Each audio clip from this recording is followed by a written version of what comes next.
할렐루야. 오늘도 예수님과 함께 동행하는 하루, 성령 충만한 하루 되시길 축복합니다. 오늘은 마가복음 5장과 6장인데요.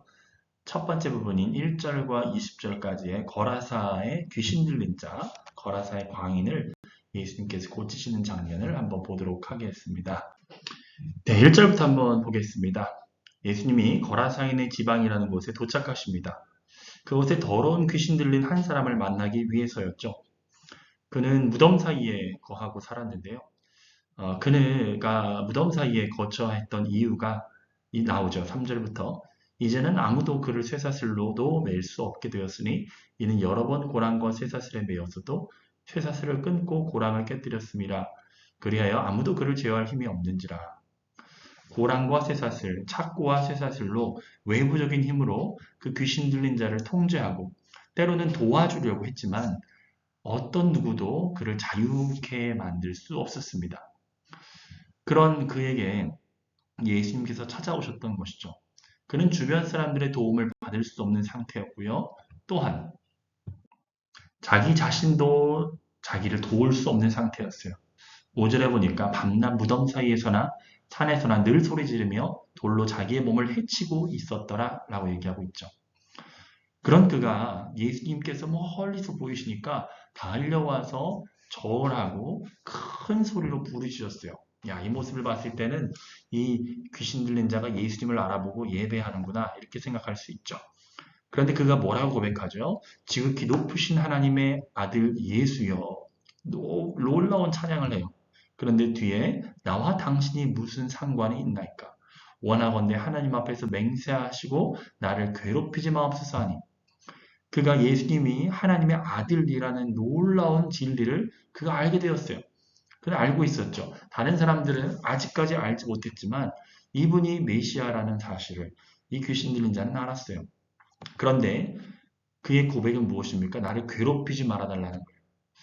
당신이 나와 무슨 상관이 있나이까? 라고 얘기합니다. 이 땅 가운데도 하나님이 누구신지, 예수가 누구신지 머리로는 아는 사람들이 있어요. 그런데 그와 예수와 어떠한 관계도 맺지 않고 있는 사람들이 있습니다. 그런 사람들의 특징은 예수님의 말씀이 들리고 예배의 자리에 있거나 찬양과 기도가 울려 퍼지는 자리에 있으면 영적으로 괴롭게 느껴진다는 것입니다. 하지만 그런 사람들, 자기도 그리고 다른 사람도 자기를 도울 수 없는 영적인 문제 속에서 쌓여있는 종노릇하는 그들에게 예수님께서는 찾아가셨어요. 8절에 보니까 이는 예수께서 이미 그에게 이르시기를 더러운 귀신아 그 사람에게서 나오라 하셨습니다. 예수님은 그의 말씀의 권세로 이 자를 자유케 하기를 원하셨습니다. 많은 사람들은 외면적인 어떤 이 힘으로 도구로 그를 도와주려고 했지만 자유케 하려고 했지만 할 수 없었어요. 그러나 예수님은 말씀으로 그들을 완전히 자유케 하셨습니다. 여기서 특별한 점이 나오는데요. 9절에 보니까 이에 물으시되 내 이름이 무엇이냐 이르되 내 이름은 군대니 우리가 많음이니이다 하고 예수님께서 귀신 들린 사람하고 뭔가 대화를 하십니다. 그러면서 귀신의 간구를 들어주시죠. 허락해 주시죠. 그리고 그것이 응답되어서 돼지떼기로 군대 귀신이 들어가서 2,000마리가 되는 그런 돼지떼가 다 몰사하게 되는 장면이 연출이 됩니다. 엄청나게 흙먼지를 날리는 정말 웅장한 그런 어떤 모습일 거예요. 사람들이 이 모습을 보고 두려워 떨었죠. 근데 우리가 질문을 해보겠습니다. 예수님은 왜 그에게 질문하셨을까요? 그 귀신과 굳이 대화를 하실 필요가 없는 분이 왜 대화를 하셨을까? 각주에 보면 군대다라고 하는 부분에 레기온, 로마 군대의 여단 규모 이렇게 써 있는데 여단 규모라는 것은 약 6천 명 정도의 군대 규모를 얘기를 합니다. 굉장히 강한 귀신이 들어가 있었던 걸 볼 수가 있죠. 그는 언제부터 귀신이 들렸는지를 알지 못했지만 오랜 시간 동안 귀신이 들린 상태로 지냈던 것을 볼 수가 있어요. 그에게 예수님 물으신 거죠. 내 이름이 무엇이냐? 우리는 이 질문을 조금 더 깊이 살펴보기 위해서 다른 성경을 좀 참고를 해보려고 합니다. 창세기 32장 26절에서 28절에 보면 야곱과 하나님께서 보내신 사자가 씨름하는 장면이 등장을 하죠. 27절에 보니까 그 사람이 그에게 이르되 내 이름이 무엇이냐라고 묻죠. 그가 이르되 야곱이니이다. 그가 이르되 내 이름을 다시는 야곱이라 부를 것이 아니요 이스라엘이라 부를 것이니 이는 내가 하나님과 및 사람들과 겨루어 이겼음이니라 라고 말씀하십니다. 하나님은 창조주이십니다. 그는 스스로 계신 자로서 어떤 존재에 의존하지 않는 홀로 계신 분, 스스로 계신 분이십니다. 그런데 우리는 하나님께서 우리의 이름을 불러주시지 않으면 그가 우리의 존재의 이유가 되시지 않는다면 우리는 방향을 잡지 못해요. 하나님께서 아담이라 하와라 이렇게 불러주셔야지만 우리의 참된 존재가 규정되는 것이죠. 그런데 죄에 빠진 인간들은 세상이 또 환경이 타인이 그리고 스스로에 있는 어떤 죄의 근성들이 자기 자신의 이름을 하나님께서 불러주시는 이름이 아니라 다른 이름으로 스스로를 부르고 있었다는 것이죠. 그러면서 이 안에서 왜곡이 발생하고 또 상처와 또 온갖 중독과 또 눌림의 현상들이 나타나는 것이죠. 예수님께서는 이 귀신 들린 자에게 다가오셔가지고 내가 너를 돕기 원한다. 너의 존재는 누구냐? 라고 근원적인 질문, 정체성에 대한 질문을 던지신 것입니다. 이사야 45장 4절에서 5절에 보면은 이런 말씀이 있어요. 내가 너를 지명하여 부른 것은 나의 종 야곱, 내가 택한 이스라엘을 도우려고 함이었다. 내가 비록 나를 알지 못하였으나 내가 너에게 영예로운 이름을 준 까닭이 바로 여기에 있다. 나는 주다. 나밖에 다른 이가 없다. 나밖에 다른 신은 없다. 내가 비록 나를 알지 못하였으나 나는 너에게 필요한 능력을 주겠다. 얼마나 감사하고 또 은혜로운 말씀입니까? 예수님께서는 우리에게 또한 질문하십니다. 내 이름이 무엇이냐? 내가 너를 돕기 원한다. 나는 너에게 필요한 능력을 줄 수 있는 분이야. 나를 의지하여라. 주님께서 말씀하고 있는 것이죠. 우리 다시 본문으로 돌아와서요.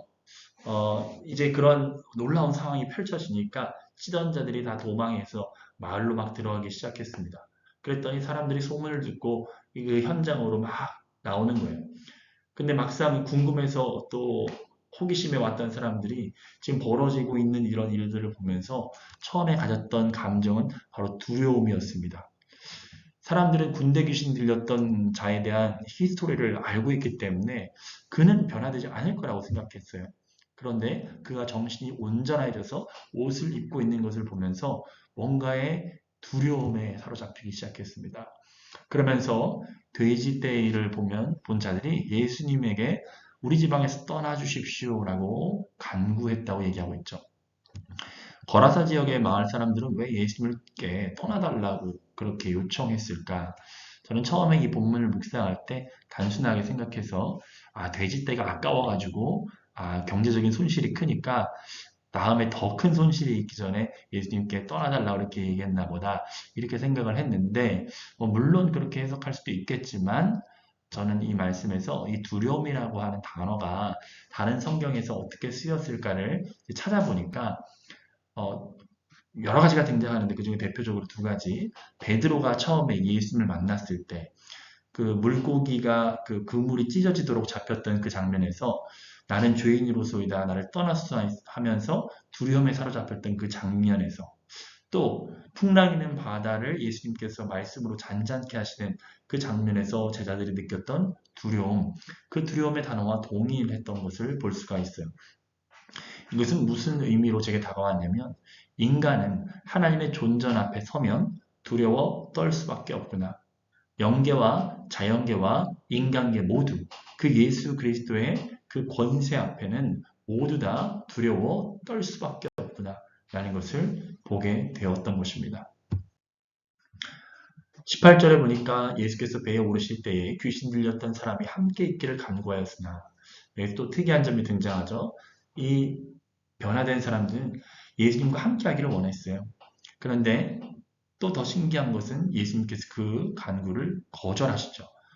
귀신의 간구는 들어주셨으면서도 이 변화된 사람에 대한 간구는 들어주지 않으셨어요. 거절로서 응답하셨던 것이죠. 그에게 이르시되 집으로 돌아가 주께서 내게 어떻게 큰 일을 행하사 너를 불쌍히 여기신 것을 내 가족에게 알리라 하시니 그가 가서 예수께서 자기에게 어떻게 큰 일을 행하셨는지를 데가볼리에 전파하니 모든 사람이 놀랍게 여겼다라고 말씀하고 계십니다. 예수님께서 우리의 기도에 응답해 주시는 방법이 세 가지라고 얘기하잖아요. 그 간구를 들어주시는 거, 거절하시는 거, 또 기다리게 하시는 거, 인내케 하시는 거.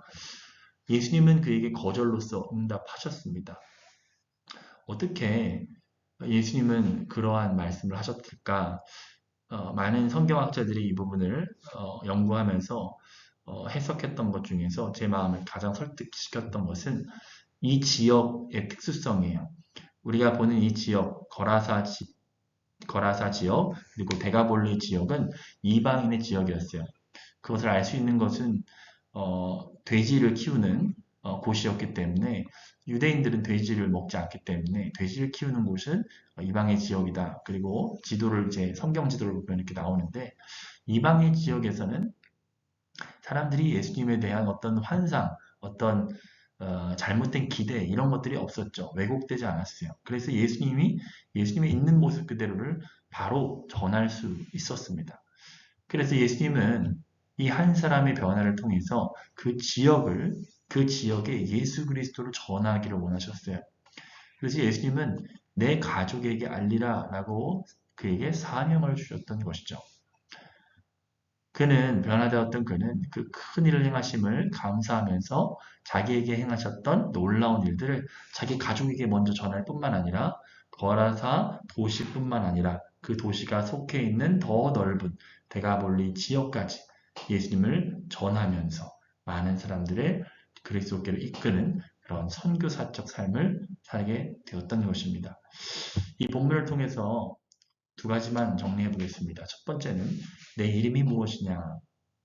예수님은 우리가 진정 누구인지를 알게 하시죠.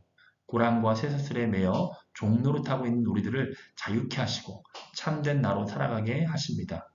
세상이 정의하는 나, 내가 정의하는 나에서 벗어나야 합니다. 우리를 정의하실 수 있는 분은 우리를 지으시고 창조하신 분밖에 없습니다.